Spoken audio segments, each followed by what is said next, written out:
Welcome to another episode of the Parra podcast. And now over to your host, Troy Warner, broadcasting live from the world-famous Parra. And yes, hello and welcome back to another episode of the Parra podcast. Troy Warner here, and this is part 2 of the interview with Ryan Hoffman, who previously played for the Melbourne Storm, Wigan Warriors, New South Wales and Australia, and also the New Zealand Warriors, I should say. I just wanted to just jump on and say thank you very much, Ryan, for jumping on the podcast and doing the interview and being honest about the salary cap drama and also playing against Parramatta in that grand final in 2009. It certainly gave me a bit of an insight and Parra fans into playing in that grand final, but I really enjoyed the chat and I really appreciate your time for coming on the podcast and also doing the game day review in round number 1 when Parramatta played the Storm as well. So thank you very much for that.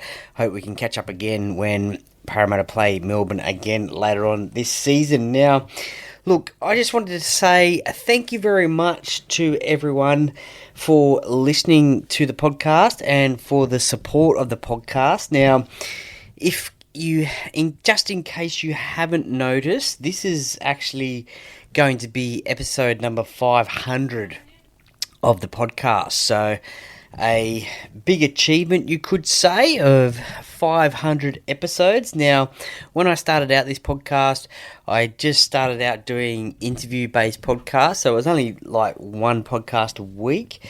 Now, these days, in 2025, some 5 years later, I'm doing about 4 to 5, sometimes 6 podcasts a week. Really enjoying doing it. I'm doing game day reviews and previews, doing tipping podcasts, doing the interview-based podcast, doing any breaking Eels news, or basically any other podcasts that I want to do. A NRL round review as well. I've just recently started those as well. The most recent one with Mark MG Geyer. So, look, I really enjoyed doing podcasting, and as I said, 500 episodes, it snuck up on me. I was hoping to probably plan something big and massive, I guess you could say. I didn't know whether that would be a massive big guest or just, I guess, a recap of the 500 episodes that I have previously done. Obviously, that would be most of the interviews I've done. Look, I would just want to thank all the ex-players that have come on, the coaches, the administrators, and the fans as well, who have given me their time and an interview. I really appreciate that one. Look, as people often ask me, have you got a favourite episode that you have done? Look, honestly, that is very hard because when I started this podcast, I did not think that I would be in this position of talking to certain people and, look, players that I never thought I'd be able to talk to. I've got a privilege sometimes to talk to these. It's a privilege and an honour to talk to these players. Some who have been absolute legends of rugby league and players that I never thought that I'd ever get the chance to talk to. I'm talking Brett Kenny, Peter Sterling, Ray Price, not only just from Parramatta, Brad Clyde, Paul Sheridan. Look, there is so many in the back catalogue that I have interviewed over the past. Ryan Hoffman as well joins that list as well. Look, so there's so many. Nathan Hindmarsh, I did that. It was episode number 50. I did that at his cafe.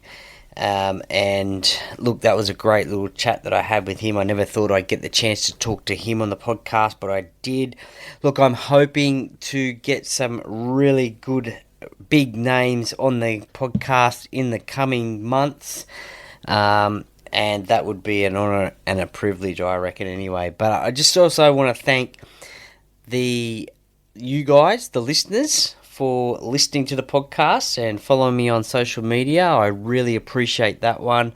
Look, I'm only a small-time podcast compared to some of the others out there, but I really enjoy what I am doing for you guys, the listeners and the fans. So look, if I've only got one or two listeners out there, one or two fans out there, and I've made their day, look, I'm happy about that.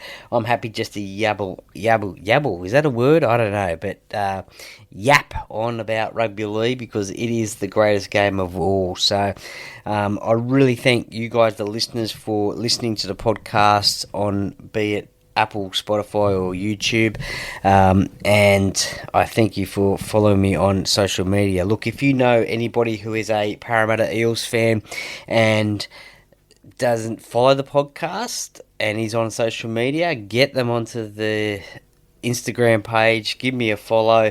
Also on Facebook as well, give me a follow there. That would be most appreciated as well. Or if you know a rugby league fan who you enjoy the content that I provide, then get them to follow as well, and they'll get their rugby league fix as well. As I said, I'm only a small time podcast, but compared to some of the other ones out there, but I just really love doing what I do. I'd really like to thank my family as well, my wife Amanda, for allowing me to do this and the time that I put into this, along with a full-time job as well. This could also be a full-time job as well, but you go to work each day and then you're doing podcasting at night.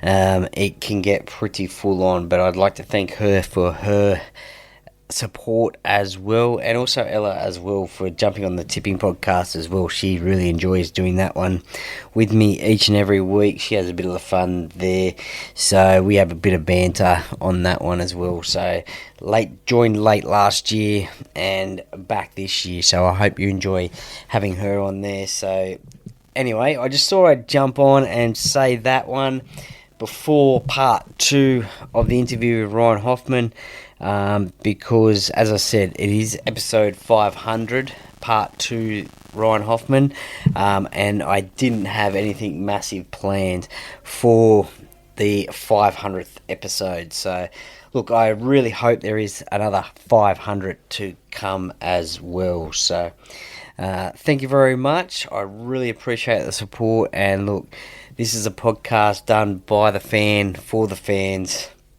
and go Parra. And here is part 2 with Ryan Hoffman. Enjoy.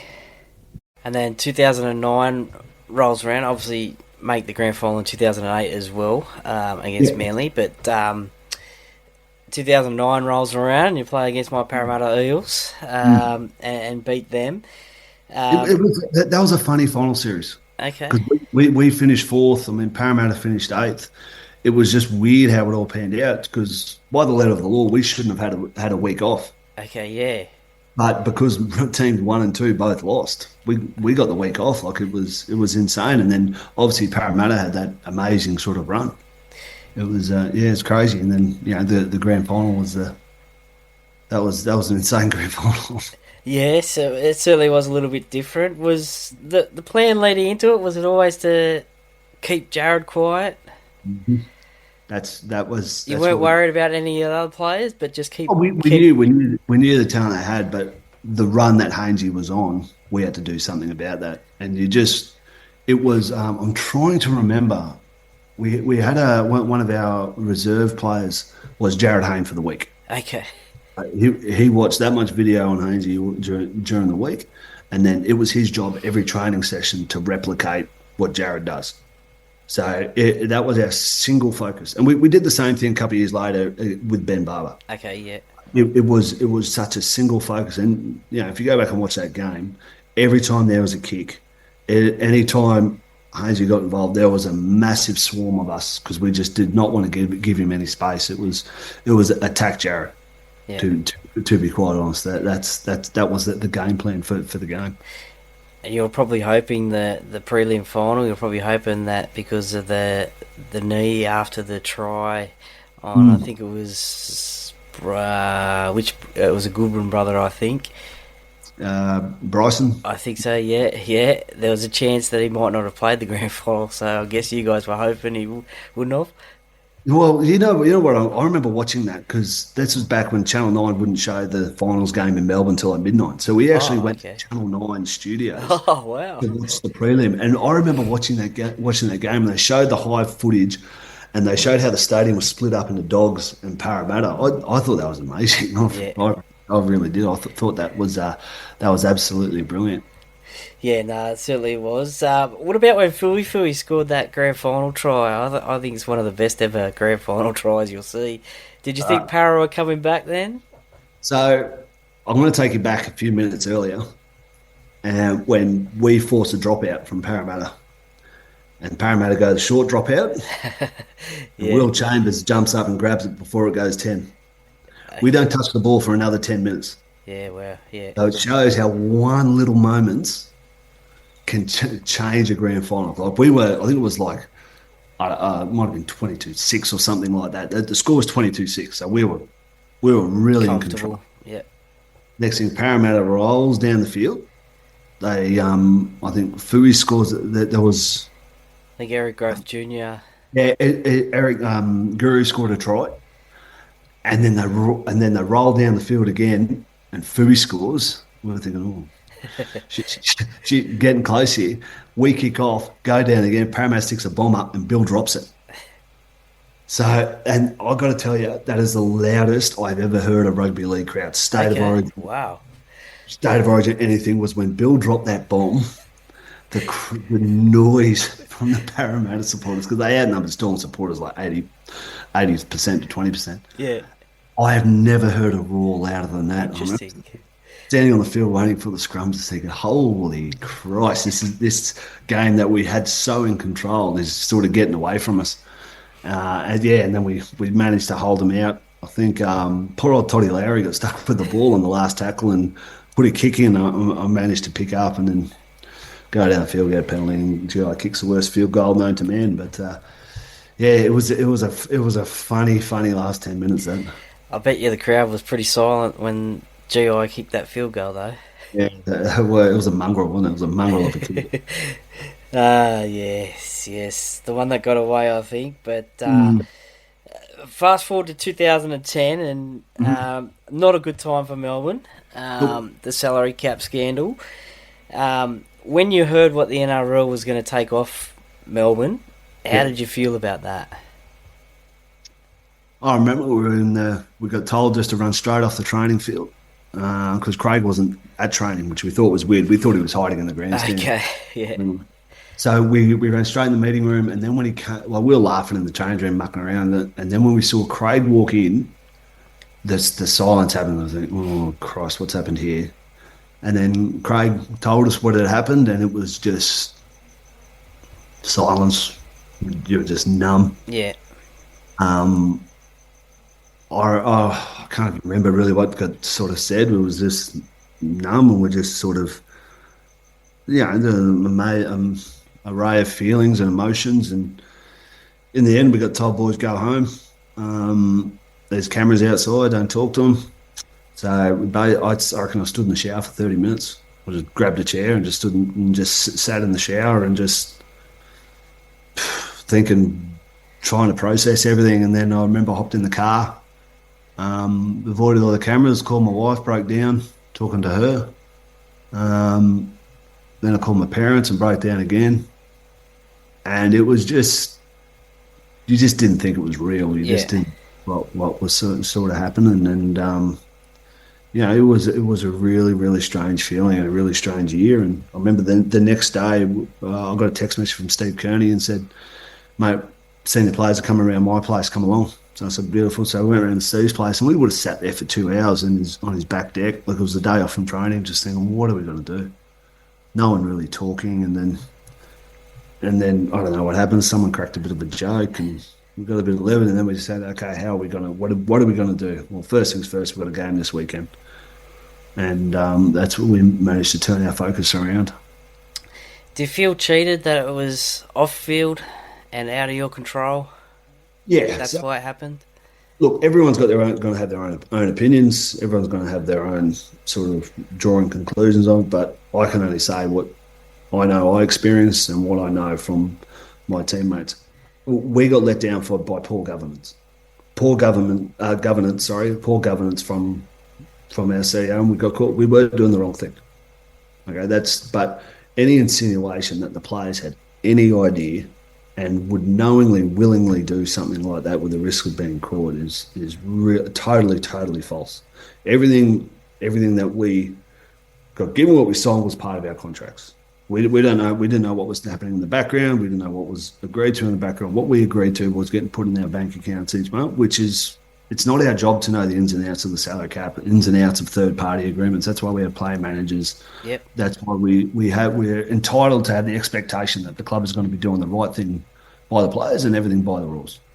So that was that was sort of hard to sort of call.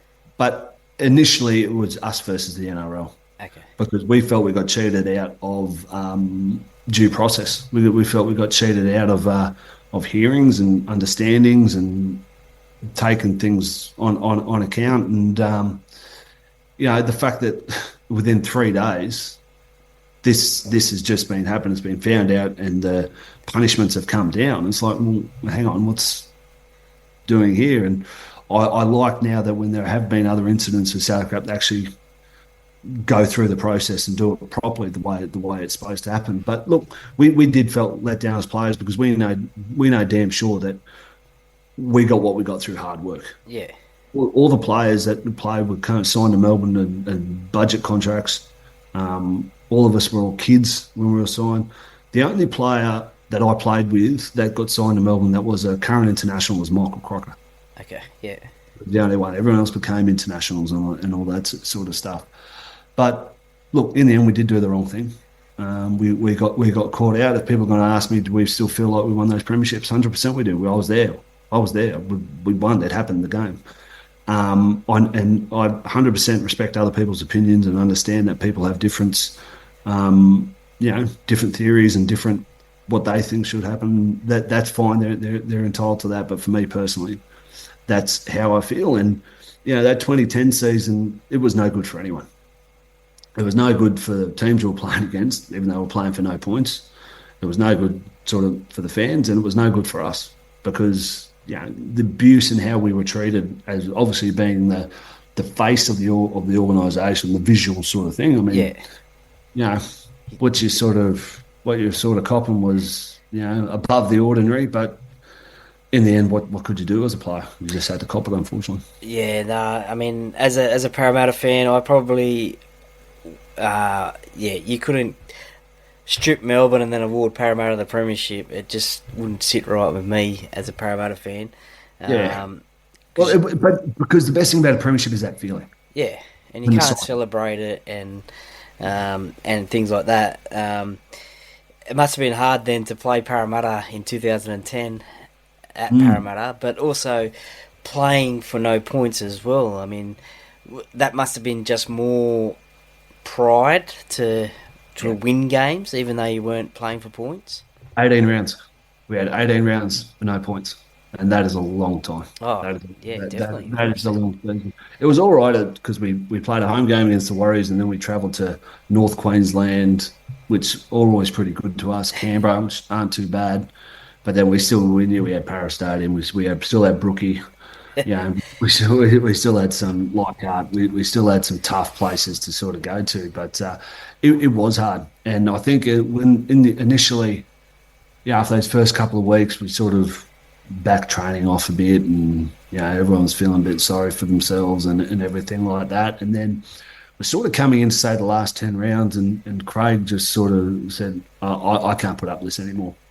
We need to find something to play for because in next year we're going to be playing for points. Yeah, okay, yeah. So we need something to play for. So that's where we started, coming up with training like we normally would. Making sure that we've still got the standards of a Melbourne Storm team. We took a lot of pride with the amount of wins that we got in that year, playing for sort of nothing. But I remember that night at Parra Stadium. That was probably one of the most brutal nights I reckon I've ever had. And okay.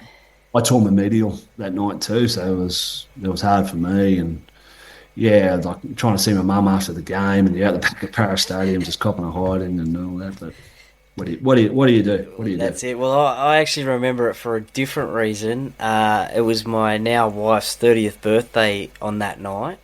So I can tell you exactly. It was the 4th of June. Yeah. And we went into the city and I actually proposed to her that night. So Oh, fair, yeah. I remember that night. We went to Hugo's at Manly. We stayed in the city, went to Hugo's in Manly, caught the ferry over, caught a taxi back because the waves were Yeah. gigantic. And it was back in the days on Channel 9 where the two Friday night games, they had the delayed games. Yep. So so they had the live one at 7:30 and then the replay of the other one. And that game was actually the second one, so I managed to catch the second half of that one. Yeah. So. That was a good night for you because Parramatta got the win as well. yeah, that's it. Was it hard to leave Melbourne? Was that the salary cap the reason why you had to leave Melbourne and go to Wigan over in England? Not fully. I was in my first year of a 3-year deal, so I was well entitled to stay. But Yeah. England was something I always wanted to do. I always wanted to go to England at some stage. And Michael Maguire, who was obviously assistant coach at Storm for ages, he was head coach at Wigan, and he knew how much I wanted to go there. So he actually floated the idea. He says, "Mate, how about you come over for a year? How about you get out?" And at the initially, I was like, "No, I still want to play Origin. I still want because back then going to England was seen as the end of your career." Okay, yeah. So I thought, I'll go at the back of my new career. And then the more I thought about it, I said, "No, screw it, let's go. I'll go for a year, see how we go, and I like it." And my wife and I had only got married in 2010, so we went, and it was the best decision I ever made in my rugby league career. It really was. Like I could have stayed in Melbourne, but I thought, I just having a year away was the best thing I ever had. Like it was a tough year, 2010, but to go to England, play at grounds I've never played at before, experience that atmosphere, do a bit of travelling and all that sort of stuff. I always wanted to play at Wembley, so to play a challenge, I managed to play a Challenge Cup final at Wembley, so that was really sort of special. But it really sort of just invigorated me again. It was that what they say, change is as good as a holiday, and that's exactly what it was.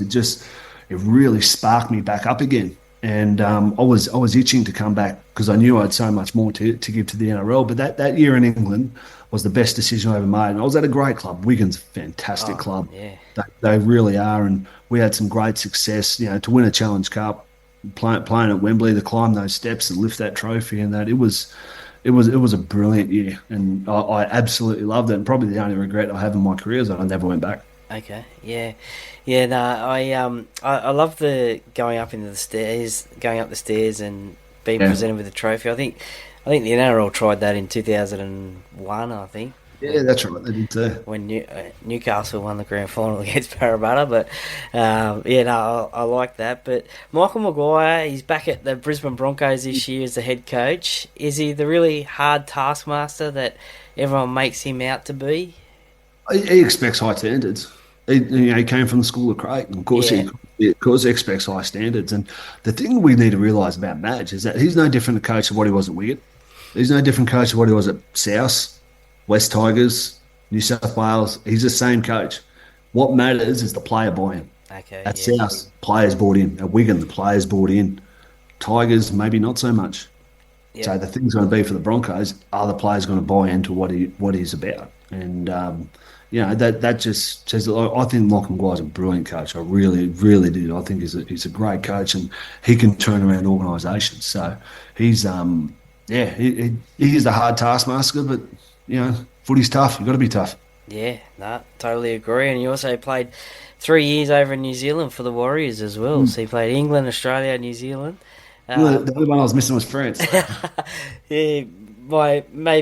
Should have went back to play for Catalans, maybe. But I was. I had the deal fall through due to losing a quota spot. The contract got cancelled. Anyway. That's no good. Then all four. But New Zealand Warriors, what was that experience like? Living in New Zealand, playing rugby league.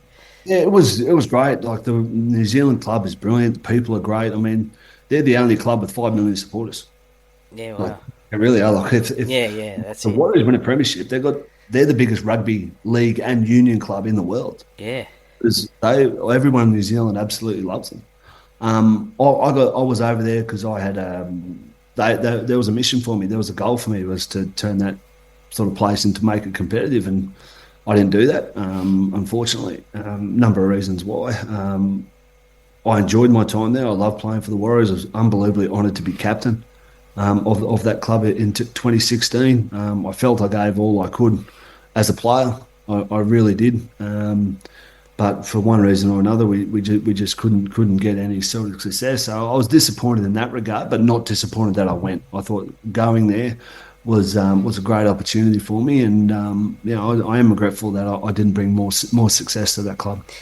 You mentioned there that they're only club with 5 million supporters. Do you think they can accommodate a second NRL team in New Zealand? Definitely. I think, to me, it's a no-brainer. To me, it's a no-brainer. A team in Perth and another team in New Zealand. Okay. It really is. Like, make it a national game in Australia. And could you imagine getting the rivalry, a north-south rivalry in New Zealand? Yeah. And look, to be quite honest, especially like you look at rugby union in Australia, and it's no different domestic rugby union in New Zealand. It is not doing well because it's not an attractive TV product. Rugby league's a great TV product, so I have no doubt that they can do with the amount of Polynesians and Kiwis we have playing the game. There is an endless talent pool there for us to dabble into, and I think a team based in the South Island, New Zealand, is an absolute no-brainer for me. Yeah, no, it certainly makes a bit of sense as well. And you played your 300th NRL game with the Warriors. Yeah. I think it was on the Gold Coast, is that correct? It was on the Gold Coast, yeah. You actually scored a try and kicked a goal as well. Did you get to kick the goal because it was your 300th? Yeah, I got there. They went. Not only was it the 300th, but also the siren had gone and we had already won. So the only way I was getting a kick. But yeah, it was one of those funny sort of nights.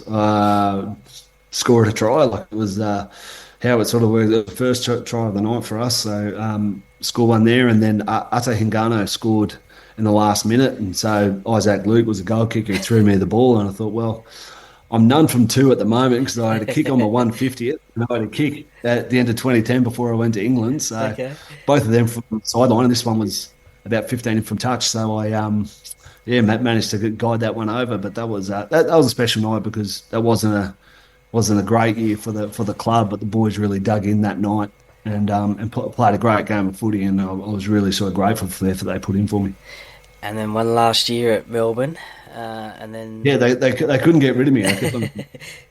Yeah, in 2018 I think it was, and then after that season, did you know then that was the time to retire from playing? I knew in pre-season.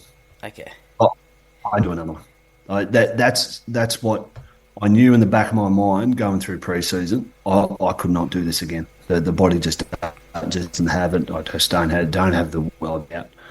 I was hanging on for life before Christmas, and I asked my backside over Christmas to make sure that I was at a good stead to go again.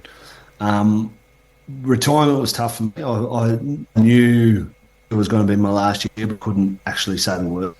To be able to vocal and say, okay, yeah, I'm going to retire, it was like acid in my mouth. I just couldn't say it. It was really hard to say. I knew it. I knew deep down, but look, I eventually got there and realised that this is my last year. I've had 16 years. I'm getting to make the call on my own terms. I'm getting to make the call whilst playing first grade. Yep. Because if I couldn't be playing NRL, I didn't want to play. It's either play the best or don't play, and that's when I knew it was time to retire because I knew I couldn't train to get myself to a standard where I'd be picked every week. And that's how I want to finish. And I was burnt out, which is fine. That's how you want to be as a player. I was fortunate to retire or anything like that. I was out and had enough, and I think that's the goal for every rugby league player. Did you have some sort of plan in place of what you were going to do after retirement? Yeah, I was. Whilst I was playing, I did my bachelor's of business. Took me 6 years. It took me a long time, but I got there. But I sort of identified that I wanted to stay involved with the club. I was going to stay in Melbourne. My wife's from Melbourne, so I was going to stay in Melbourne. So I felt football admin was a good place for me to step in. I wasn't interested in coaching. I just didn't think that was my skill set. So I stepped in and became football operations manager at the Storm. straight out of retirement, which was great. It was something I've been planning on for about 3 or 4 years. Yep. With the business I want to do, so I felt I was prepared, and having that preparation did make retirement a bit easier. Okay. Yeah. Now, just quickly, the new Parramatta coach, Jason Riles. You would spend a lot of time with him down in Melbourne. Yeah, we did, yeah. What is he like as a coach, and how do you think he will succeed now that he's got the reins? Yeah, so I played with Rilesley right at the back end of his career.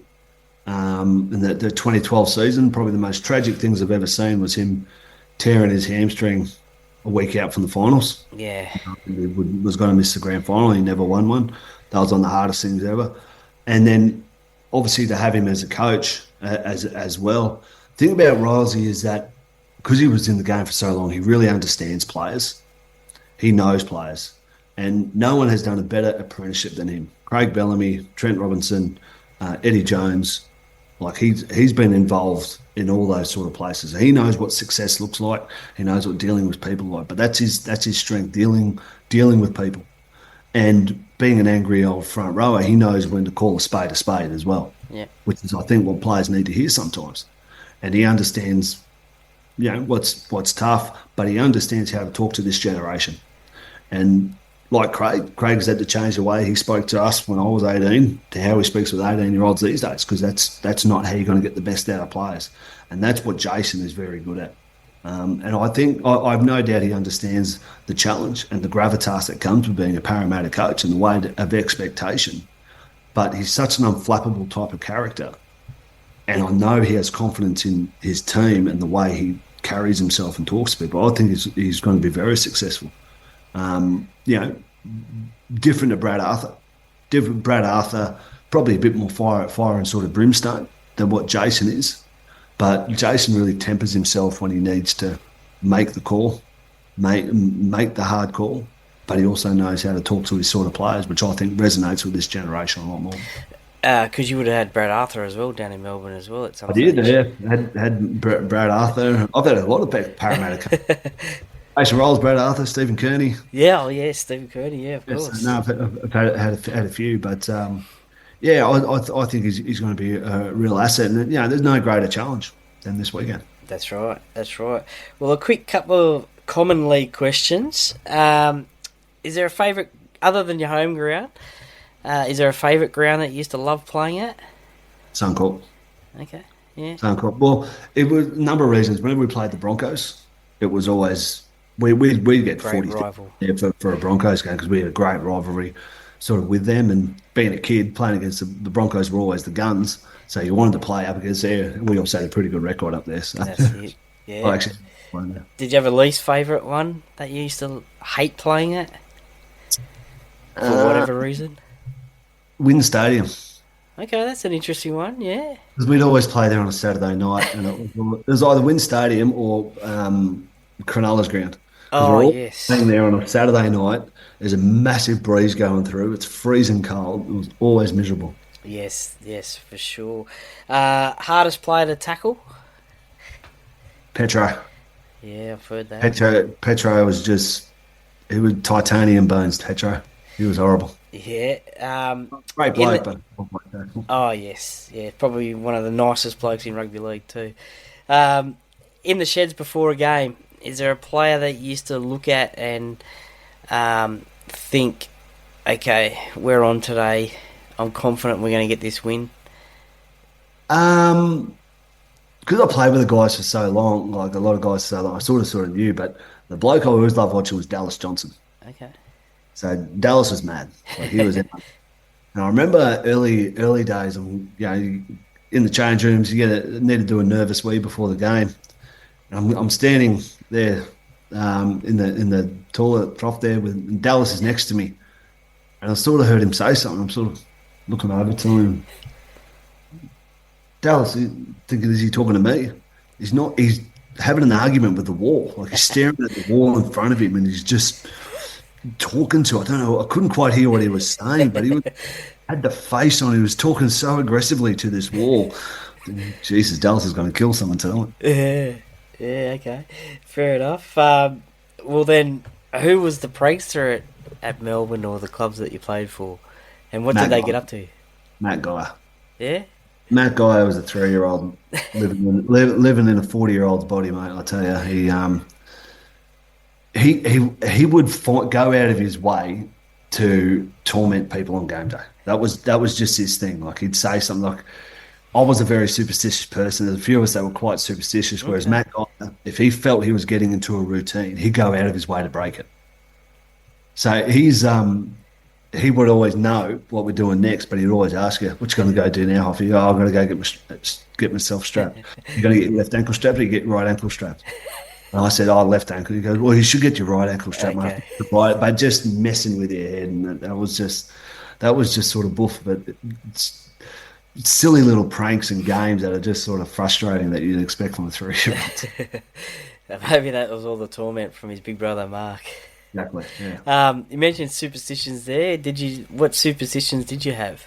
I was terrible. I had to polish my boots with boot polish. I was a black boot man, so I'd polish my boots with boot polish morning of the game.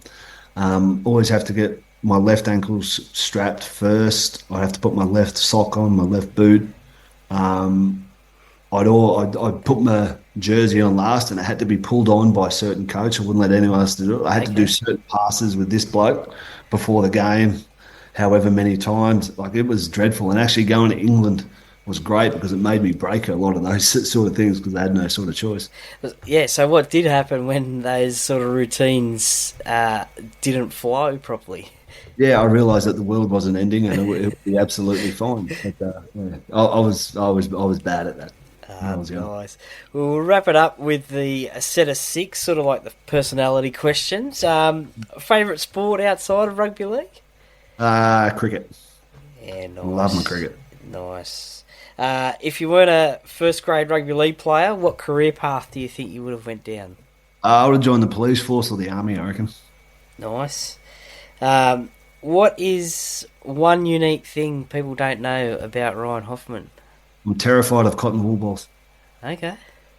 No. Even I hate touching them. Yeah. Now, I know probably one of these people, but which 3 former teammates do you think you wouldn't want to be on a deserted island with? Yeah, well, definitely Matt Guy. Yeah, that's the one. Definitely Matt Guy, and Cameron Smith is a Matt Guy clone, so I put him as number 2, and probably Cooper Cronk because he'd be trying to clean everything. Oh, fair enough. Clean freak, eh? Oh yeah. Yeah. He was my roomie the whole time I was playing with him. And, okay. The old odd couple, that was us. Now, you're hosting a dinner party, bit of a 2-part question. You're hosting a dinner party. What is your one meal specialty that you're going to cook for these 3 people? Yeah, I like, I'm into my smoking. So I like smoking a brisket or probably a lamb shoulder. I do a mean lamb shoulder. Okay, and which 3 people that you haven't met before, either alive or dead, would you invite to this dinner party? Well, you'd have to say Michael Jordan.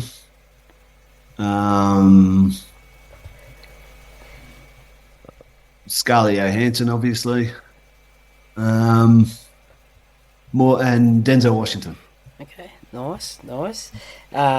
All movie stars? Well, yeah, I did. Yeah, Michael did. He did Space Jam. That's right. Yeah. And the last one. Who is your favourite band or solo artist to listen to? Favourite band, Blink-182. Nice. But I'm a heavy '90s. I believe music peaked in the '90s, so I don't get out of the '90s. Nah, nice. What's your favourite Blink song? Carousel. Did you have to listen to a pump up? Did you ever have a pump up song for a game? Yeah, I had a couple. I used to like listen to Melancholy before a game. Yeah. I used to like listen to a bit of Melancholy, but we had to pick try-scoring songs. Okay. And my try-scoring song was Kickstart My Heart, Motley Crue. Yeah, nice. Good one. I think Gutho at Parramatta, I think he had Whitney Houston. I think it was Somebody to Dance With or something like that. Yeah, I remember Bill had Pour Some Sugar on Me from Def Leppard. And Maddie King had I just can't wait to be king from The Lion King. Yeah, well, that's pretty appropriate. Well, Ryan Hoffman, thank you very much for joining me today on the Parra Cave podcast. I really appreciate it. Chatting to a player that I've watched play his whole career, and maybe one day if I get down to Melbourne for a game, we'll catch up and say good day. Most definitely. Thanks, Troy.